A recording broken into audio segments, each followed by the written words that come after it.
বন্ধুরা, আজকে নিয়ে চলে এসেছি আপনাদের জন্য একটা নতুন ভিডিও। দেখুন, এখন এই সিজনটাই এমন, চুলে যাই লাগান না কেন চুল উঠে যায়, সাথে খুশকি আর উজ্জ্বলতাটাও নষ্ট হয়ে যায়। তো এই পুজোর কয়েকটা দিন আগে এই রুটিন মেনে যদি চলেন, তাহলে আপনার চুলে কিন্তু সত্যি সত্যি উজ্জ্বলতা ফুটে বেরোবে। তার জন্য কি কি নিতে হবে? শ্যাম্পুর সাথে কয়েকটা জিনিস মিশিয়ে শ্যাম্পুটা লাগান, সত্যি সত্যি চুলের উজ্জ্বলতা তো আসবেই, তার সাথে সাথে চুলে একটা খুব সুন্দর কালার আসবে, যে কালারটা আমরা পার্লারে রং করলেও পাবো না। তার জন্য কি কি নিতে হবে? প্রথমে জল ফুটতে দেন, প্রায় বড় কাপের 1 কাপের মতো, পরে লাগলে আরও দেবেন। তারপর 2 চামচ চায়ের পাতা, 1 চামচ মেথি, আর 1 চামচ কি হাফ চামচ কালো জিরা, সব কিছু ভালো করে দিয়ে ফোটাতে থাকুন। তো বন্ধুরা, এরপর দেখুন জলটা আস্তে আস্তে কমে আসবে, আর জলটা যত ঘন হবে তত এটা ভালো কাজে দেবে। তো এর সাথে আরও দুটো জিনিস আমি মেশাবো, আপনাদের দেখাচ্ছি, এবং শ্যাম্পুর সাথে আরও কিছু জিনিস অ্যাড করব। যেমন দেখুন, কয়েকটা জবা ফুলের পাপড়ি দিয়ে দিচ্ছি। এটা আমাদের চুলকে কালো করে, চুলের গোড়ায় পুষ্টি দেয়, চুল ওঠা অনেকটা কমিয়ে দেয়। তো পুজোর কয়েকদিন আগে আপনারা এইভাবে শ্যাম্পু লাগান 2 দিন অন্তর, দেখুন আপনাদের চুল কত সুন্দর হয়ে যাবে। যাদের চুল একদম রুক্ষ সূক্ষ্ম, চুলের কালারও উঠে গেছে, কালো রঙও নয়, বাদামি রঙও নয়, লালচে ভাব চলে এসেছে চুলের, তারা এইভাবে চুলের যত্ন করুন, অনেকখানি চুলের গোড়ায় পুষ্টি পাবে। একটু অ্যালোভেরা জেল ছোট্ট ছোট্ট করে টুকরো করে রেখেছিলাম, সেটা দিয়ে দিলাম। ভালো করে সব উপকরণগুলো ফুটে গেলে দেখুন লিকারটা একবারেই কমে গেছে। এখন আমি এটা ছাঁকনির সাহায্যে ভালো করে ছেঁকে নিচ্ছি।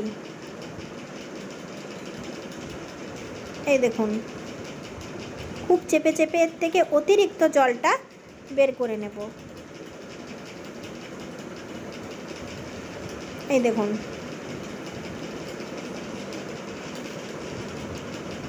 এটা যদি আপনি একটা স্প্রে বোতলে রেখে চুলের গোড়াতে স্প্রে করেন, তাহলেও কিন্তু আপনার চুল অনেকখানি কালো থাকবে।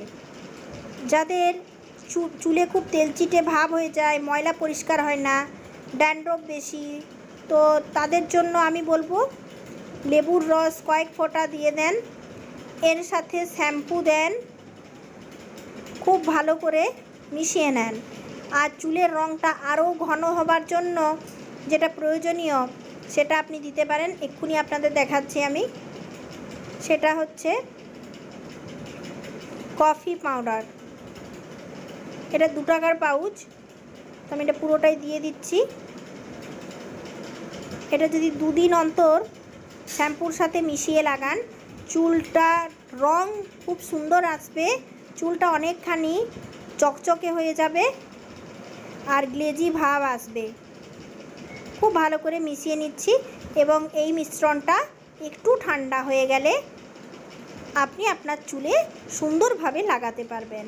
যাদের চুল নিষ্প্রাণ হয়ে গেছে, যাদের চুলে প্রচণ্ড ড্যান্ড্রফ এবং চুলের উজ্জ্বলতা হারিয়ে ফেলেছে, তারা কিন্তু তৈলাক্ত চুলেই এটা ব্যবহার করতে পারেন। চুলের জট খুব ভালো মতো ছাড়িয়ে নেন, এবং ছাড়িয়ে নেওয়ার পরে খুব ঘষে ঘষে মালিশ করুন, যাতে করে স্ক্যাল্পের ভেতরে পুরো মিশ্রণটা প্রবেশ করে, চুলে কালার আনে, চুলের কালো রঙকে ধরে রাখে, উজ্জ্বলতা বৃদ্ধি করে, চুলের গোড়ায় পুষ্টি যোগায় এবং চুল উঠতে দেয় না। এর এতগুলো উপকারিতা আছে। তো বন্ধুরা, ভালো করে চুলটাকে ছাড়িয়ে নিয়ে এই মিশ্রণ লাগাতে থাকুন। এ দেখুন, প্রথমে চুলের জটটা ছাড়িয়ে নিচ্ছি। এর সাথে এটা নেওয়ার পর আপনাকে কন্ডিশনার না নিলেও চলবে, কারণ এতে অ্যালোভেরা দেওয়া আছে। আপনি চাইলে অ্যালোভেরার ভেতরের জেলটাও দিতে পারেন। এই দেখুন, এরকমভাবে একটু করে নেব আর মালিশ করব। বন্ধুরা, যাদের চুল খুব পাতলা তারা এটা ব্যবহার করতে পারেন। সামনে পুজো বলে আমি 2 দিন অন্তর এটা ইউজ করার কথা বলছি, কিন্তু আপনি এমনিতে সপ্তাহে 1 দিন এটা নর্মালি ইউজ করতে পারেন শ্যাম্পুর সাথে। আর এই শ্যাম্পুটাকে ভালোভাবে মাখিয়ে প্রায় 10 মিনিট চুলে রেখে দেন। দেখুন আপনার চুল কতটা সফট হয়ে যাবে এবং চুল কতটা সুন্দর হয়ে যাবে। আপনি চাইলে কন্ডিশনার দিতেও পারেন।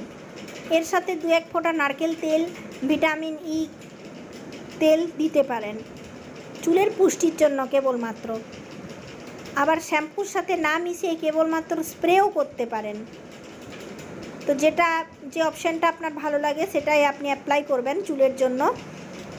রুগ্ন চুলে এটা খুব ভালো কাজে দেয়, আপনারা নিজেরাই এটা অ্যাপ্লাই করে দেখতে পারেন।